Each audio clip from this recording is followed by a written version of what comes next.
Imagine waking up one morning, you check your phone, a message from your company, your role has been automated, your skill replaced, your experience downloaded into a machine and optimized. Then a voice whisper, don't worry, we have made your organization more efficient by removing you. Sounds scared, right?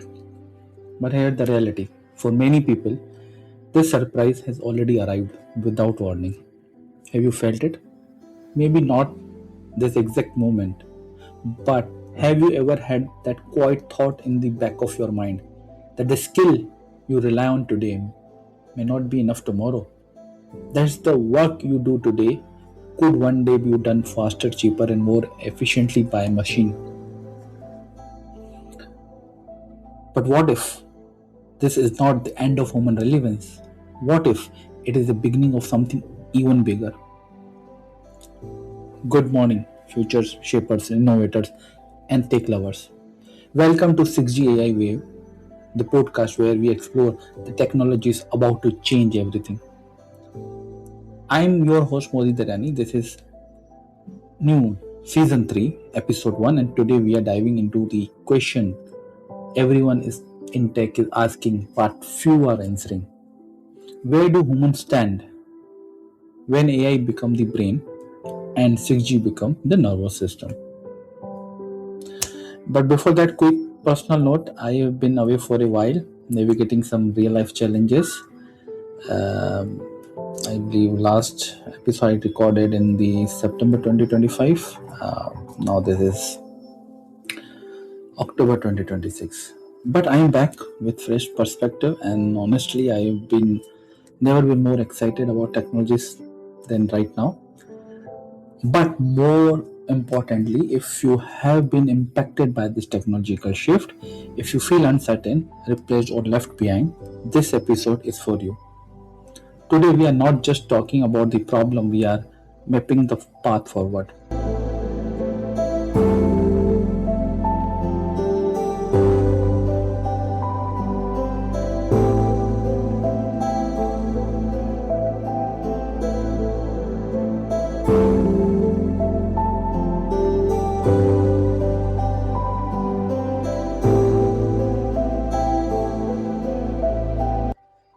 Before we go further, let me share something I observed during a hospital visit, and I want you to really sit with this because it changed the way I think about everything, including technology. When a patient is admitted for a major procedure, doctor sit down with the family and walk through all the risk. Now, here what caught my attention: your kidney can fail, and you can still survive. Dialysis takes over. Machine does the work, right? Your liver can be damaged, 100%, and there are transplant procedures, workarounds. Your lungs, your lungs can collapse, and the ventilator will breathe for you. But then the doctor pauses and says something different. Now, there are one thing I need you to understand: if there are any complication affecting the heart, it become life threatening. It become life threatening. It become life threatening, right? Why? Why does the hospital specifically ask the family to sign a consent form acknowledging the heart risk? Because there is no dialysis for the heart, no machine that can permanently pump blood for you, no ventilator for your heartbeat. When the heart stops, it doesn't give you time, it doesn't give you a warning, a sudden tachycardia, a cardiac arrest, and in that moment, it doesn't matter how strong your brain is, how healthy your lungs are, how well your kidney works, everything stops. That's why doctor rush in with CPR. That's why they charge the defibrillator and shock the heart back into rhythm, because they know if they can't get the heart beating again in those first few minutes, it is over. The brain can wait, the lungs can wait, but the heart cannot wait. The heart is what keeps the entire body alive. It is not the smartest organ, it is not the most complex, but It is the one organ that everything else depends on. Now, here's how I want you to think about what we are building in that world of technology. The world is constructing something that looks a lot like a human body. AI is becoming the brain, do processing, analyzing, thinking. 6G is becoming the nervous system, connecting everything at lightning speed.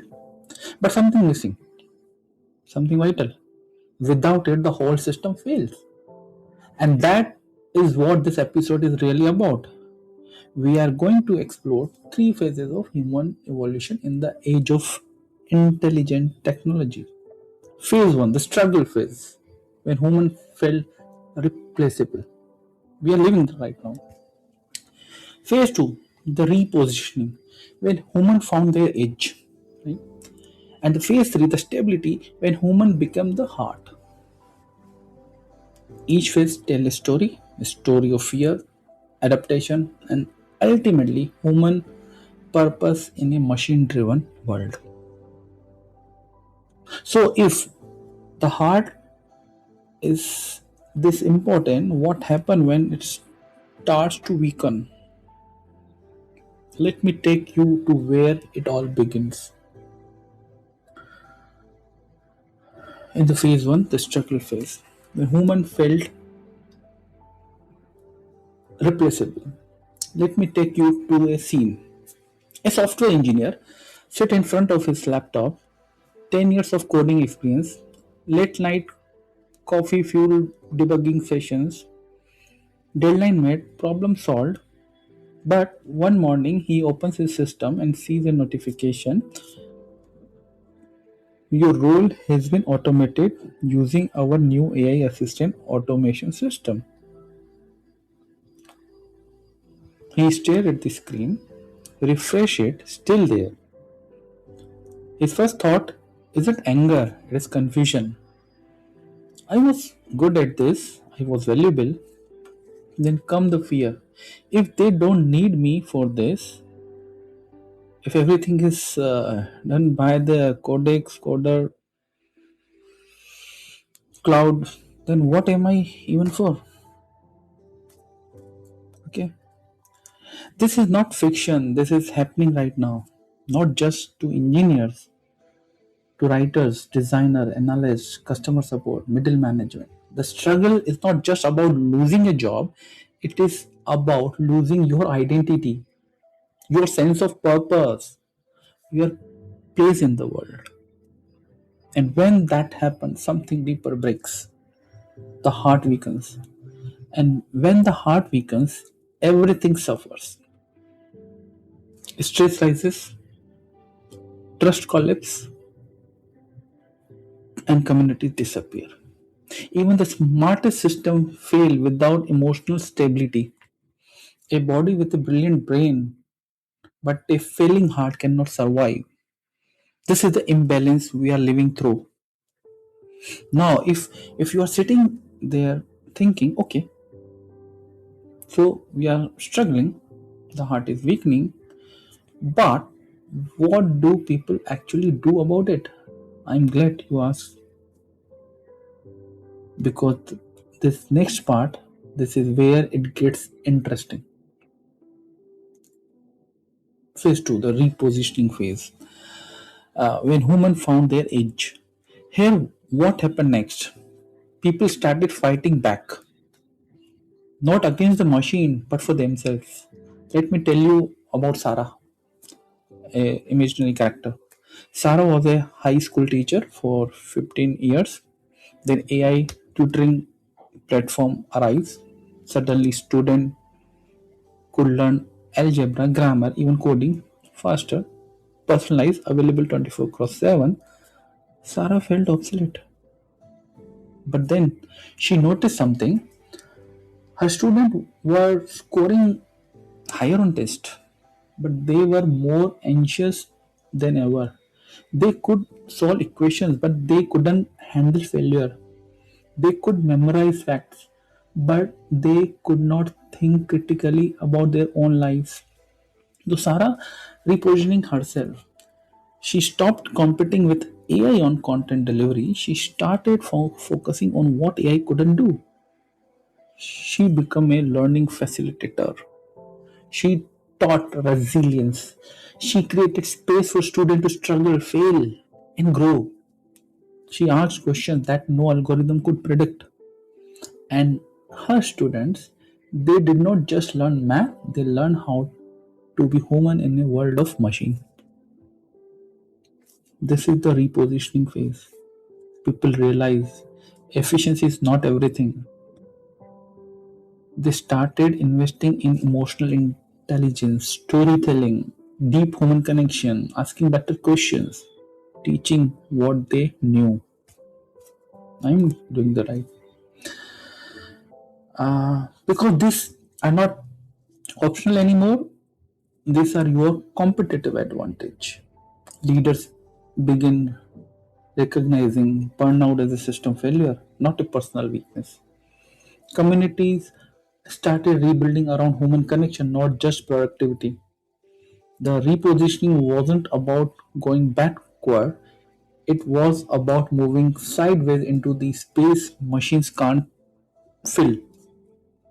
So people repositioned, they found their edge, but here's the question I kept asking myself, is that enough? Does repositioning lead to something stable, something lasting? Let me show you what I mean in the phase 3, the stability phase, the era of human strength. And now we arrive at the realization a stable world, not perfect, but balanced. A world where the humans stop competing with machines and start strengthening what machine cannot replace. Remember the hospital story from the beginning. Your kidney can fail, you will live. Your lungs can collapse, and a machine will breathe for you. But when the heart stops, everything stops. And the doctor rush in because the heart cannot wait. AI is the brain, 6G is the nervous system, and humans are the heart. Here are the critical insights. If the heart is weak, the brain doesn't get enough oxygen, the nervous system fails to respond properly, and the entire body suffers. The same applies to our technology future. If humanity loses its ability to feel, to connect, to create meaning, then even the most advanced AI system become useless. Powerful, yes, but directionless. So what do you do? You strengthen your heart skill. How? Share your knowledge, teach what you understand, build real conversation, ask questions that matters, connect with people, not just profiles. Because when you share your domain knowledge, you are feeding AI with quality inputs. Just like heart pump oxygen to the brain, you are pumping context, meaning, and depth into AI, and that changes everything. So let's come back to where we started. The world is building a body, AI is the brain, Siri is the nervous system, and you are the heart. But only if you choose to be. Because here the real danger of this era. Not that machine will start thinking, but that you might stop feeling, stop questioning, stop connecting. Then you are not the heart anymore, you are just another signal in the system. So ask yourself, as AI grow smarter, will you grow deeper? As networks grow faster, will you grow more meaningful? Because in this new world, the ultimate skill is not coding, it is not prompting, it is even not analyzing, it is connection. Strengthen your ability to connect because the last truly irreplaceable technology will always be the human heart. I will leave you with the word of Maya Angelou. People will forget what you said, people will forget what you did, but people will never forget how you made them feel. And in the era of AI and 6G, that feeling is your superpower. This has been where humans stand in the era of 6G AI. If this resonated with you, share it with one person who need to hear it today. And if you haven't already, follow the show so you don't miss what next. You are not being replaced, you are being repositioned. Stay human, stay aware, stay connected, and keep leading with your heart. This is Modi Daryani. Thank you for listening. Take care, God bless, and I will catch you in the next one. Bye.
Before we wrap up today's episode, I want to leave you with something important. If you are a senior professional with an international career, maybe in the middle of transition and thinking about your next big move, I have got something you will want to check out. I'm hosting an exclusive live webinar on AI driven 6G Foundation. We will go beyond the buzzword, dive into real world use cases, and talk about how you can actually prepare for or even shape for the coming 6G era. Whether you are in technology, business, education, or simply curious about what's next, this is your chance to get ahead of the curve. And here, why it matters. Studies suggest that by 2030, AI and automation could eliminate as many as 20 to 50 million jobs in India alone. That's huge, which means reskilling and future proofing your career is not optional anymore, it is essential. So, if this speaks to you and you are ready to dive deeper, hit the links in the description to register. Seats are limited and I would love to see you there. Let's build the future together.